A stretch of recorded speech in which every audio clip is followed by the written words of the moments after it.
A peace deal is struck in Somalia, but it took just hours for the fighting to start again. An attempted ceasefire thwarted by divisions within the country's opposition. Can the deal with the interim government be effective? Can it even hold? And can there ever be peace with a fractured opposition? War and peace in the Horn of Africa. This is Inside Story.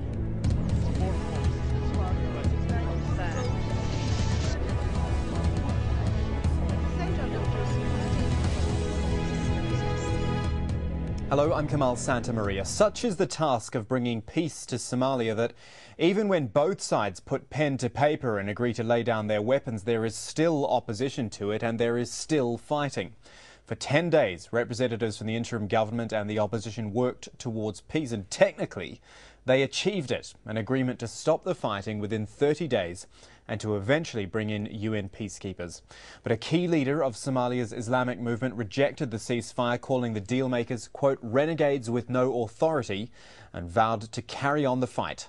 Mohammed Ado has more. Sheikh Hassan Dahir Awais' rejection of the deal is seen as a blow to the outcome of the UN-sponsored talks. He may be listed by the United Nations and US government as a terrorist, but he is still influential in the capital Mogadishu and huge parts of southern Somalia. The former chairman of the Supreme Council of Islamic Courts Union is based in Asmara, Eritrea. He spelled out his opposition to the agreement moment after it was signed. First, they did not adhere to the regulations or the principles of the alliance. Anyway, the agreement does not stipulate that Ethiopia should leave. The other problem is the power-sharing section of the agreement with the traitor government, which is responsible for originally allowing this aggression in our country and is the reason behind it. Sheikh Awais is believed to have links with the Al-Shabaab movement, the former military wing of the Islamic courts, that has also rejected the deal. And this means that the conflict in Somalia will continue. The government is now sending a passionate plea to remaining groups to join the peace process. We are appealing to all parties to come and join this historical agreement that was signed last night. And this opposition group who disagree with this agreement, we again tell them, please come and join. And this really, I think, is a historical making for all Somalis. And I think we are on the right track. The UN-sponsored Somali peace talks in Djibouti came back from the brink on Monday when they yielded an agreement. The Somali government and the Alliance for the Liberation of Somalia, ARS, agreed to cease hostilities within 30 days. They also agreed to facilitate the withdrawal of Ethiopian troops from Somalia within 120 days. However, this will not happen before the deployment of UN peacekeepers to Somalia. This is to avoid a security vacuum and a further worsening of the already volatile situation in the anarchic nation. But the opposition in Asmara says it does not believe that Ethiopian troops will leave Somalia anytime soon. First of all, unless UN forces are deployed in Somalia, which also requires an agreement among the Somali parties, the Ethiopian forces will remain occupying our country for decades. It is also a common knowledge now that the treacherous interim government will not demand, nor does it have the courage to demand, the Ethiopian occupation forces to withdraw from Somalia. The biggest challenge right now is how to implement this peace deal. The onus is on the United Nations, which is supposed to move fast and deploy peacekeepers to Somalia. It has 120 days to do so. If that doesn't happen, it means Ethiopian troops stay even longer. According to aid agencies, at least 6,000 civilians have died in fighting in Somalia over the past year. It is the hope of the country's war-weary residents that the deal in Djibouti will hold, and all the remaining parties will be pressured to join the peace process. Mohammed Ado, Al Jazeera, Nairobi, Kenya. So let's take a closer look at the details of this peace deal between the Somali caretaker government and the opposition forces. It was made on Monday in neighbouring Djibouti, brokered by the UN, and follows over 17 years of political vacuum and deadly fighting that claimed more than 6,000 lives last year and displaced about 1 million people. Under the agreement, the sides will stop all fighting within 30 days and, from then, peace will be held for a further 3 months. The next step would be a UN peacekeeping force asked to come within the next 120 days to stabilise the country, after which the Ethiopian troops should pull out. The UN Security Council is to look at Somalia's request, but the US has welcomed the deal, calling it a movement towards reconciliation, humanitarian assistance and justice. Well, joining us to discuss this now are our guests in Nairobi, Mohammed Ali Noor. He is the Somali ambassador to Kenya.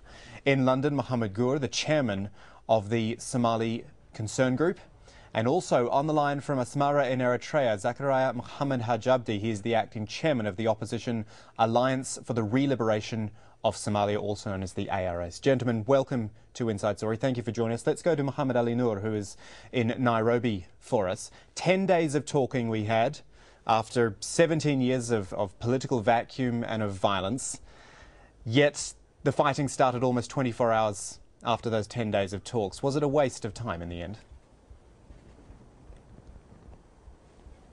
I don't think so. I think this is it was a historical agreement that was made in Djibouti, and I think all Somalia, in Somalia and in the diaspora, should welcome.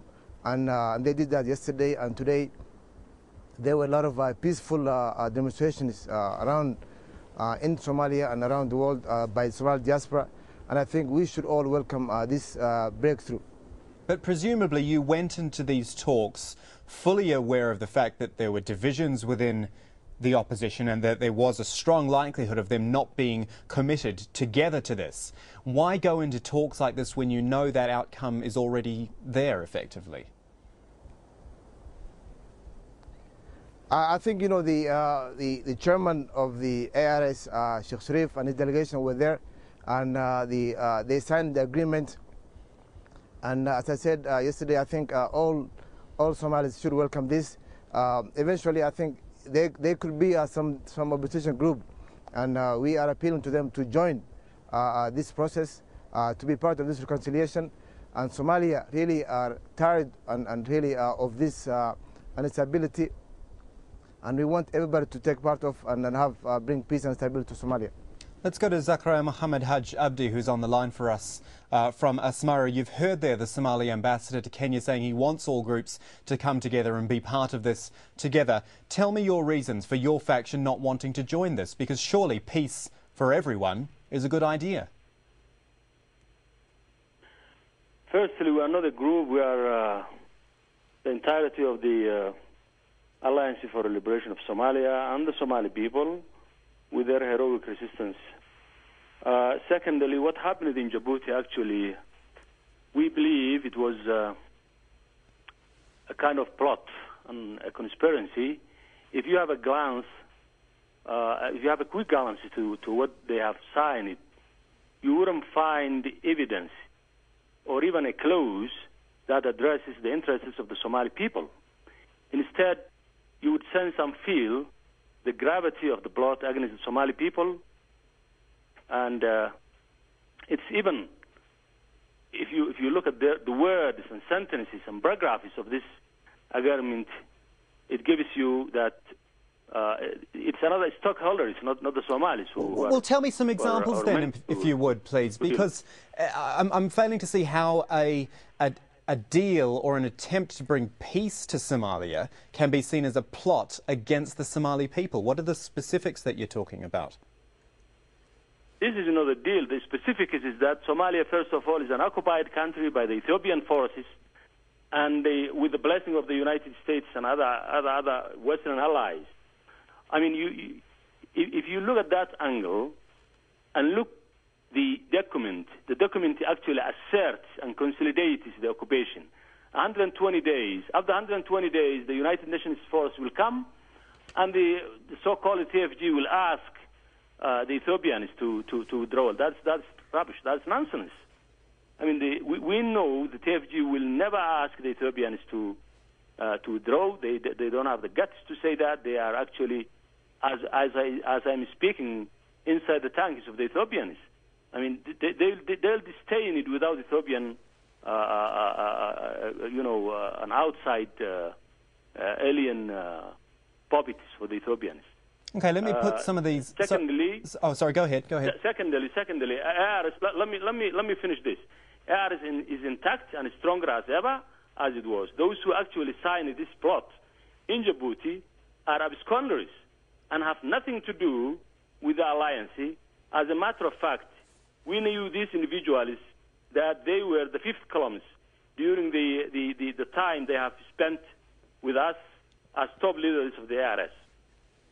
Let me go to Mohammed Gur from the Somali Concern Group. He's in London for us. What do you make of some of the, I guess, allegations we've heard there from Zakaria Mohammed Haj Abdi, talking about Somalia effectively being an occupied country and those being the reasons why he chose not to come to the table when you did?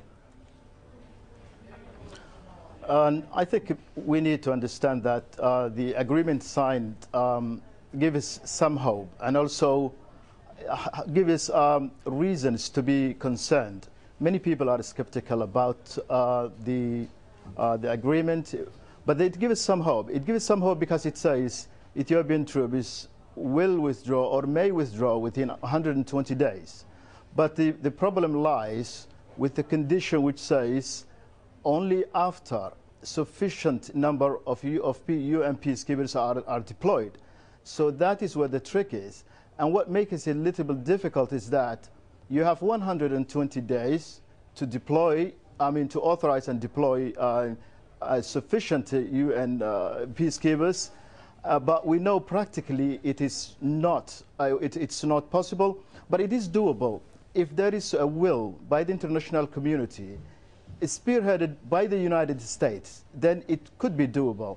But if there is no real will to do it, then I think it will be impossible to do it. And the people are afraid that 120 days is impractical and that the TFG may not, as Zakaria said, may not ask the Ethiopians to withdraw. But if there are verbal agreements between the alliance leaders who have signed this agreement and the international community, which is not in the document, then it could be reinforced. I heard there are guarantees that forces will be in the country within that specified 120 days. If that happens, then we have hope. But everything will be clarified within the next 4 weeks when the committees are formed in 2 weeks' time, and to see the United Nations Security Council passing a resolution authorizing the forces, and also starting with with the deployment and the logistics needed and the fundraising needed. If we see that movement around, then I think people will be convinced to join in. But I tell you, there are so many Somalis who are skeptical at the moment. And understandably, and you mentioned something interesting there. You said, this 4-week period, a lot could happen in the next 4 weeks. Just briefly before we go to the break, I want to ask you, would you be concerned that there would be some elements within Somalia, not just those who didn't sign, but elements within Somalia who would still want to pick up their guns in the next 4 weeks? It's been going on for so long now. Well, I tell you, you have already heard there are people who voiced their concerns and their fear and said that they will not join the wagon.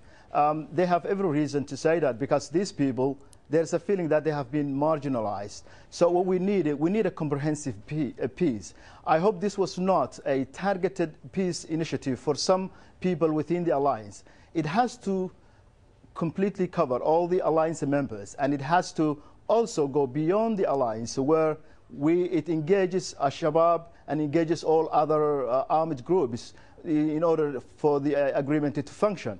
However, if the international community and the TFG continue to ignore the Shabaab and the other groups, and also those other people who are within the alliance who are not happy with it, and we do not put them on board, then I think we will have a long-term problem. What we worry here is that it's not the differences we see is not only in the outside, but if the resistance and the alliance within the country splits into 2 or 3 groups, you will have a long-term problem, and you could have a warlords who will fight in different regions, and this could transform into a more clan-oriented warlordism in the future. Which okay, I'm just going to jump in there because we are going to go for a quick break now. When we do come back, we'll look deeper into the role of the United Nations in Somalia.